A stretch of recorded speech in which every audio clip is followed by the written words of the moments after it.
Army of Two video walkthrough for nextgenwalkthroughs.com. And in case you haven't figured this out already, this is gonna be a very special guide compared to most of the guides that we do for our site. We are posting two completely separate guides, but they are both the same guide in that we recorded them both at the same time over Xbox Live off of two TVs. Myself and Explicit D, both recording the guide at the same time. And you'll learn pretty quickly through watching these guides that if you're watching Beer Baron's guides instead of Explicit D's, that you're watching the better of the two players, because Explicit D is a piece of shit and he really sucks at everything that he does. So enjoy, continue to watch my version of the guide. This is the training mission of the game, and I guess I'll just give kind of my review of the game, because this is a pretty straightforward mission, not really anything challenging to it. But in case you didn't figure it out right there, what you have to do is you both have to take turns blind firing over that wall and getting the agrometer, the agrometer as we like to call it, as full as possible. Kind of teach you how it works, and just keep blind firing over the wall to draw the attention of the turret guy, and your teammate will flank him. The controls are kind of wonky in this game. I thought they really could have used a lot of work. D-pad was way overused. You rarely use the Y button to slide into cover. Switching weapons is should be like the easiest thing to do, and it's really kind of a struggle in this game.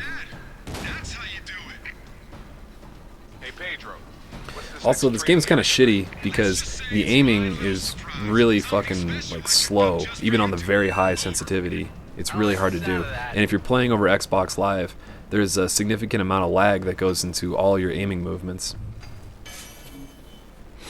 If you're playing on a local network, I would assume that it's better, but over Xbox Live, especially on competitive versus modes for Xbox Live, it's so fucking laggy. It's not even worth playing. On co-op, it takes a lot of practice. Even after playing through the game twice, I was struggling in some parts to aim. And I'm a pretty experienced shooter vet, in case you hadn't figured that out already. Advance, Elliot. I'm on it. Elliot, advance. Hell yeah.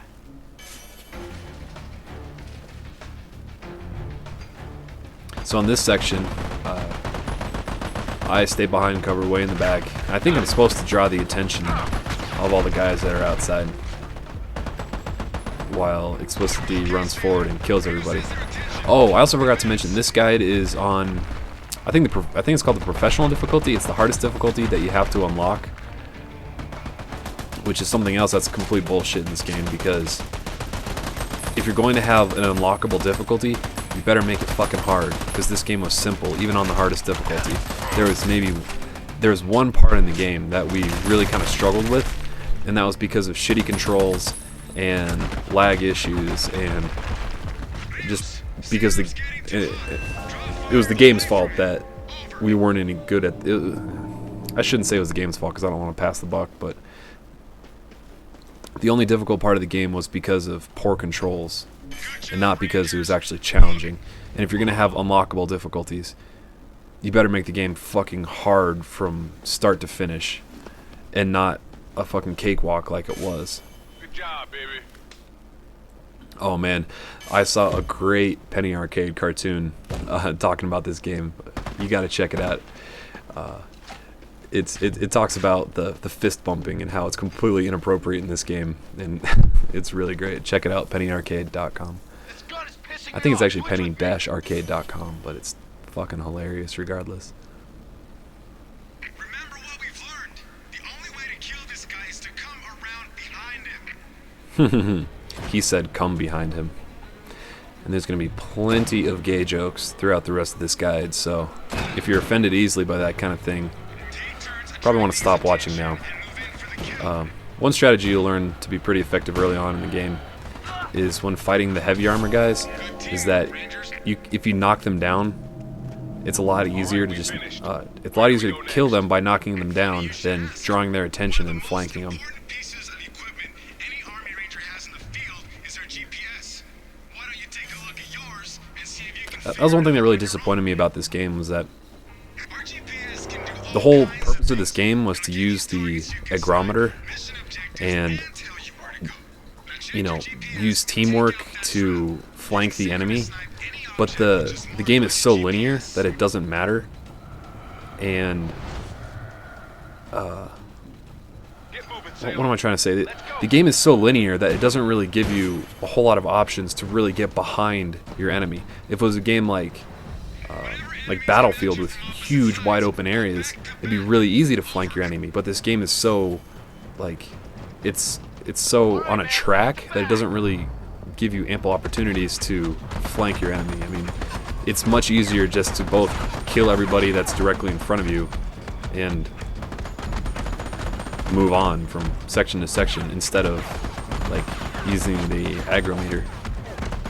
And also, like, they try to get you to use blind fire as a way to draw the enemy's attention early on in the training mission, but ammo is so scarce in this game that it's a completely ineffective technique to just blind fire and waste all your ammo. Because, I mean, if you blind fire every opportunity that you get, you're just going to run out of ammo and have to melee your way through the levels. But I gotta warn you, this one's gonna hurt. Oh, the healing. Now this is the funniest part of the whole game now. Originally the healing was supposed to take place, or was supposed to happen with a tampon.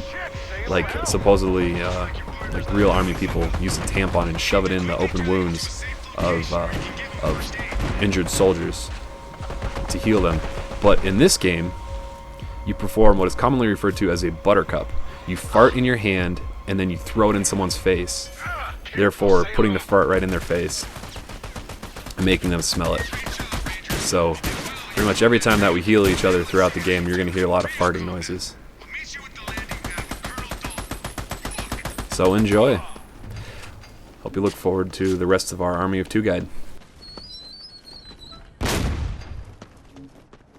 Well, this thing is turning into a real shitstorm. They hired some hotshot mercenary named Philip Clyde to take down Moalim instead of us. This guy's the best of the best, but he's a little unstable.